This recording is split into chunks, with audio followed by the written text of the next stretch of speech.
Hi, Karen from Quantum Heart Awakening. This is a collective reading. I just want to first off thank Whitney for sharing her comment that she missed the videos because it was just what I needed to get up and attempt to do this. I want to share a little background. I've been healing. My back has been acting up a little bit, and so I haven't really been able to be as mobile as I'd like to be. And I have to share the background because as a transpersonal educator, as a spiritual guide, as a coach, I use everything in my existence to assess what's going on, to find meaning, to take the next step on my own path. And so immediately it's my lower back. So that's first and second chakras. And our body is this wonderfully in tune, excuse me, instrument that is always communicating to us. It's never not saying something. So it's our job to tune in and to listen to what's going on. So why is this interesting and why am I even sharing any of this with you? Well, I tried to record a Divine Feminine reading a few days ago. It was an intense reading. It was a huge reading. And I tried 5 times, couldn't record it. And the more I started talking and sharing the message, the more activated my nervous system was getting.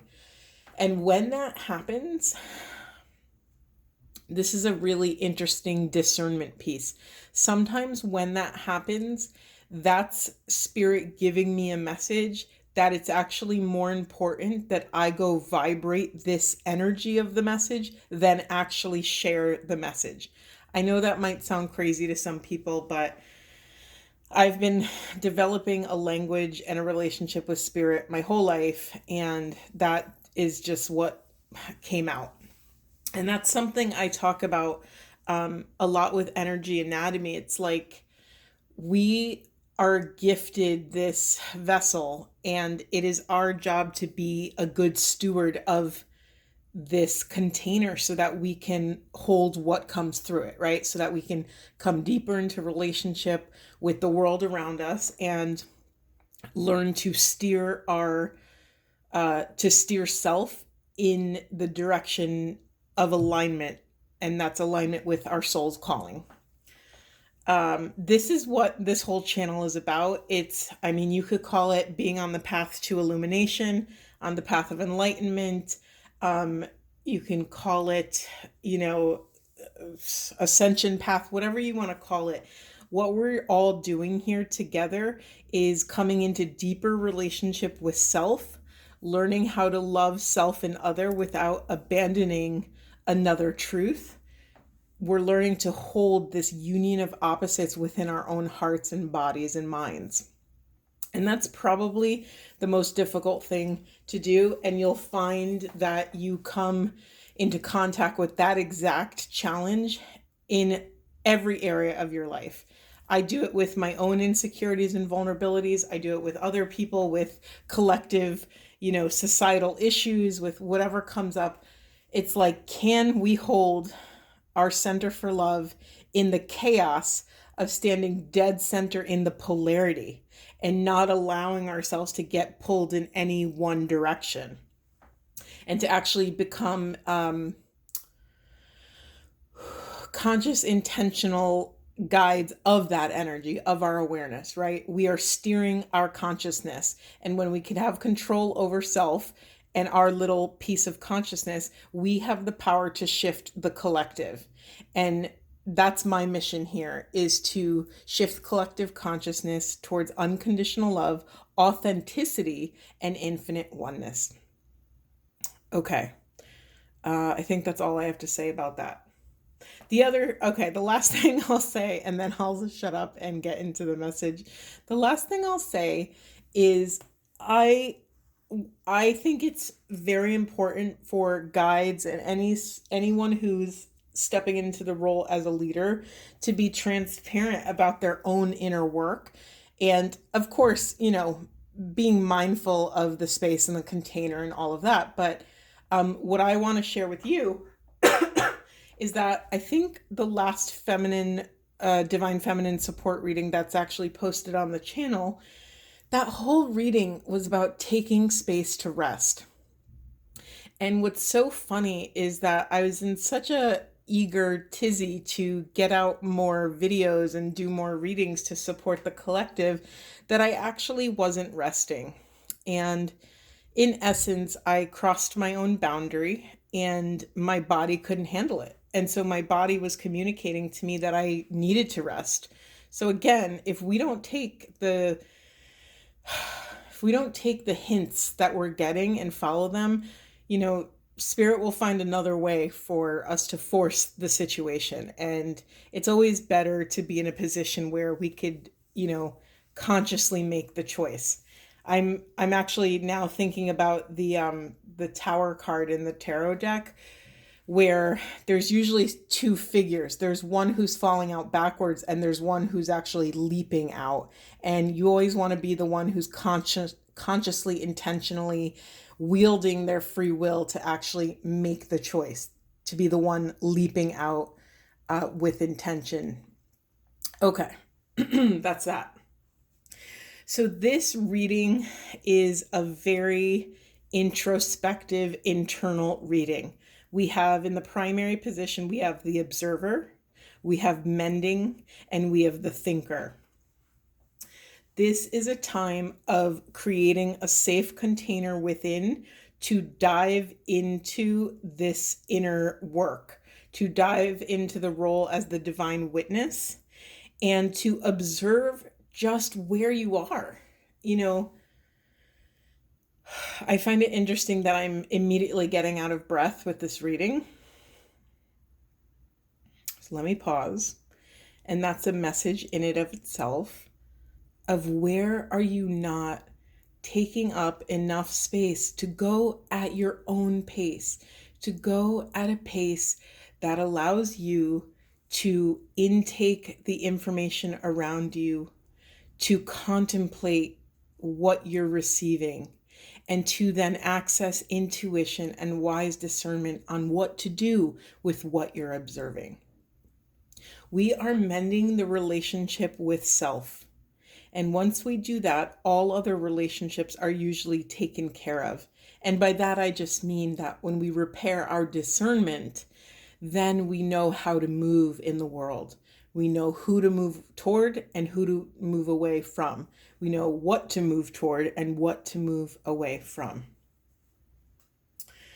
Okay, yes. And the more we step into this beautiful sacred role as the divine witness, the more we have access to divine wisdom. Our third eye opens. We have access to clairvoyant capabilities. We trust self enough. Right? This is a third solar plexus chakra thing. We feel confident in self enough to be able to flow with what's arising. We are flexible. We become adaptable to the situation around us. And in doing this, in showing spirit or the soul that we are trustworthy, then it gives us even more. I'm going to say spirit, but you could say the universe or the cosmos or whatever feels good for you. When we become trustworthy, and that's proven, we get more. We get more to flow with. We get more choice points. We get to meet self at these different intersections of life. And what that's saying, it's like these mini votes of confidence from the universe of like, okay, now you're taking me seriously. Now you're aware of the messaging and the synchronicities and all of this beautiful swirling information that's always around us.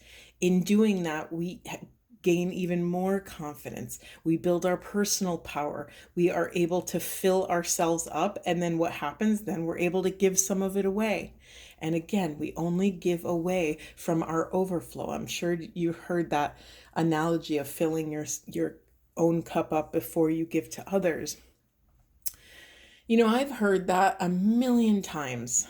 And you don't really fully understand the power of that until it's integrated and embodied, until you actually feel how good it feels to have all of your inner stuff taken care of, excuse me, before you start giving to others. Because what happens when we give to others, when we lack something for ourselves, we start to go and act from an energetic deficit. We are in the negative in our energetic bank account. And then it starts to deplete from our chakra system. You know, if we give more than we have, then it starts to rattle our first, second, third chakras. And that pulls us out of alignment. We don't have a pure access, pure vibration to intuition and discernment. And then, choices unfurl from that place that are not in alignment. So, this is so incredibly important. Okay. Trying to think if there's anything else I want to say about that. Yeah, just that we are mending this relationship to what's true for us. I think so often we don't even allow our truth to boil to the surface. There's so many moving parts in our lives, and we can't always meet those moments and bring all of self with us. Sometimes we just have a task and it has to get done, and we put that before maybe what we're actually feeling or needing. We are contemplating this thing called source. We've come far enough on the path as a collective to know that like something big is going on, right? We can all feel that there is some sort of force that creates in the world, that births, nature, that, I love seeing those images of it'll be like an abandoned town. And now that all the people are gone, nature just takes over, and there's green growth on, old buildings and old cars, and just Mother Nature will take over whether we're conscious of it or not. So I think as a collective, we're in this place of reestablishing stability and whatever that means to you. We're looking up and we're looking down. We're looking out and we're looking in to build this. I just noticed it's a 44 card. So that reduces to an 8, which is kind of this longevity, this legacy, infinity number, right? So, what do we need to invest in from this point forward to build a sturdy foundation so that we can live off the dividends of our sacred energetic investments? What is stability to us? We are redefining these things, and we're redefining what wealth is, what fertility is, how to shapeshift and flow in these volatile times of massive change. We are accessing.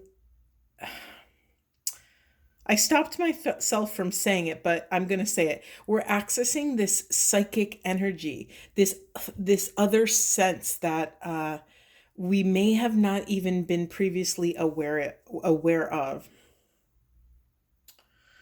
Okay. Yeah, again, this is not a time to take action. This is not a time of movement. This is a time of cleaning up what's on our side of the mental emotional street. We are confronting all mental conflicts within self. What does that actually look like? It's like we're repairing these mini fractures within the spirit. We are cleaning up maybe those points of those intersection points where we have deceived self, or whether another person has deceived self, or a culture, a society. These are not small things. This is a massive dismantling, and we're being called even higher. We're being called to individuate from what we previously perceived as authority. We are reclaiming our self esteem, our self confidence. We are reclaiming creativity. We are reclaiming this Self-reliance. We are collectively being asked to step into sovereignty, and what that looks like could be different for everyone.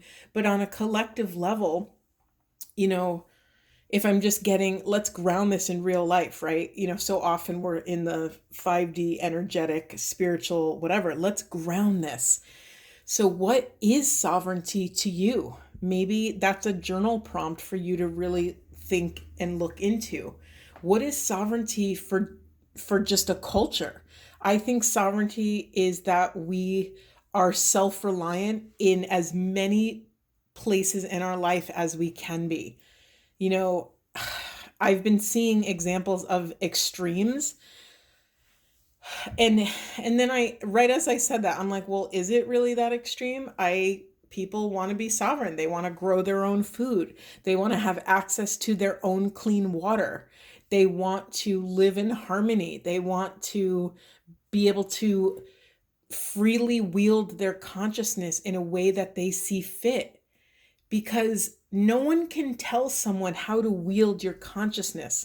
Each one of us has a totally unique uh, uh, soul mission and soul contract. So, what my path looks like is not going to be the path for everybody. However, what we all can learn from each other are the skills and the tools and the love that we pick up along the way of how to just flow with what's unfolding in front of us. Because again, that will look different for all of us. But we all have obstacles and challenges that we're learning to overcome. I'm also getting a totally separate message that a lot of this information will come during sleep. And I'm also getting that it could be actual sleep when you go to bed at night, or it could also be from sleeping parts of self that are now waking up. It could also be during times of meditation or breath work. I don't know if you guys have gotten into breath work. I have a couple very close friends who are breath work facilitators who got me into a little bit more. And it is really wild how it's pretty much the fastest way to reach an altered state. And of course, you kind of have to know a little bit what you're doing, because it's very easy to get lightheaded, excuse me, and have that feeling of passing out. But I also look at that feeling like right when you get to the edge of that, like, whoa, I feel dizzy. Right at that edge, for me, reaching that place, it almost resets my brain. And this is a really financially savvy way to access altered states of consciousness. You can also listen to sonic drumming or sonic driving. It's a shamanic practice of listening to drumming, and I'm sure there's plenty of free drumming on Spotify or on YouTube. This is another way to access altered states of consciousness, and what is it called? NORs, non-ordinary states of reality. I can't remember.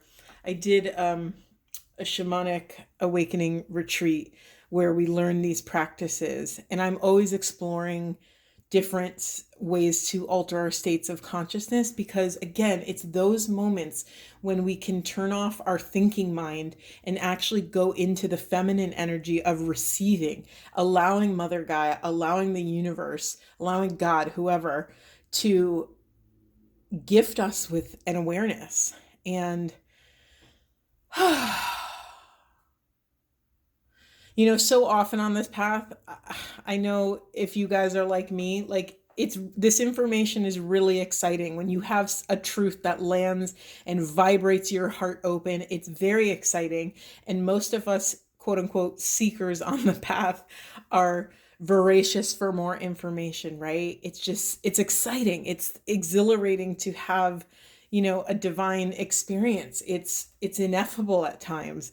And yet it's really easy to be in the active role of grabbing and clinging and attaching, when really it's just so funny because it's so counterintuitive, because most of this path is emptying the vessel enough and detaching from all of these things that we think we need to be okay and to access to shift our states of consciousness. Okay. What else? Yeah, so what's in the unconscious is our inability to access wise discernment. We are struggling to make choices maybe at this time because we're not supposed to make choices, right? Let's remember that this is not a time of action. This is not a time of creation. We are pausing to look in, look down, look up, and look back, right? How far have we come? Where have we been? Where are we going? What have we collected along the way that has been useful? What did we collect that has not been useful? Is it time to purge that? Is it time to release those things? The answer is yes. I'm not going to test you. I'll just give you the answer. The answer is yes. It's time to let go of what is no longer serving you in this exact moment. And if it's not serving your 3D life or making your life easier, more beautiful, any sort of positive feeling, then yeah, it's time to look at it and let it go. It's okay to let these things die. It doesn't matter how many years or how much time you've spent investing in that thing. If it's not serving your soul in this present moment, nothing else matters. It's time to release, because more often, more times than not, the divine is waiting for a space to open up to gift you with a new tool, a new awareness, something new to think about. Yeah, so because we don't have access to this discernment right now, because again, this is a time of non action, you might feel like change is not happening. And that can get really frustrating, and that could feel so defeating, right? And so this is not a time to shame yourself for wherever you are on the journey. This is a time to take pride in that you made it. You made it to this moment of awareness. You have done so much work to get here. Take a breath, pause, pat yourself on the back, like celebrate. You know, in all of this, observing and thinking and uh, mending and all of these different things that are all these moving parts that are happening right now, the fastest way through this and through this with joy is to access play. What does play look like for you? This is playtime. This is a time to be enchanted. And that could look like anything. It could look like everything. I don't know what that is for you. For me, dancing gets me to that place the fastest. I get silly. I'm doing silly dance moves that make me laugh. Usually I'm alone. Sometimes I'm with other people. Sometimes I go to ecstatic dances that are in my local community. Most places have them all over. So check your local. Sometimes I even put in, if I'm traveling, like I just was in Colorado recently, and I just put in like Denver ecstatic dance or ecstatic dance Colorado, and like three things popped up. And all of a sudden I had access to these events with these people that all have the same goal. They just want to move their bodies and vibrate together. Like, how beautiful is that? So for me, that's kind of my access. But also, I love spending time with my nieces and nephews. I love being so ridiculous and silly and just making them laugh, and then they make me laugh. And it's this sweetness, right? So in this time where all this massive integration is taking place, where we're being called to individuate from all these things that are no longer useful on this path, we get to choose to do this with ease and grace. It doesn't have to be hard. And I know from my experience, when I've heard people say that and I'm in a really tough spot, it could feel a little activating or even triggering. And my heart goes out to you if you're having a tough time right now. This stuff is tough, but I want you to know that there is a way to do this easily and gracefully. You are worthy to do this in joy and fun and play. It can look different, and you don't have to sacrifice movement for play. I trust me, it will never fail that I reach faster conclusions and have more awarenesses after I've taken a break and had a moment of joy or play. Or sometimes I'll just take out a piece of paper and my art supplies and just scribble crazy, like a little kid would just scribble and ruin a marker. you know Excuse me. It's okay. It's gonna be okay. Okay, I think that's it. Let me see. Let's get some Buddha wisdom. I love these little cards. They're super teeny tiny. Whew, okay, we have master your words, master your thoughts, never allow your body and speech to harm others. Amen. Thank you so much for being here. I hope this was supportive. If you have any questions or comments, please leave them below. Sending you guys a lot of love.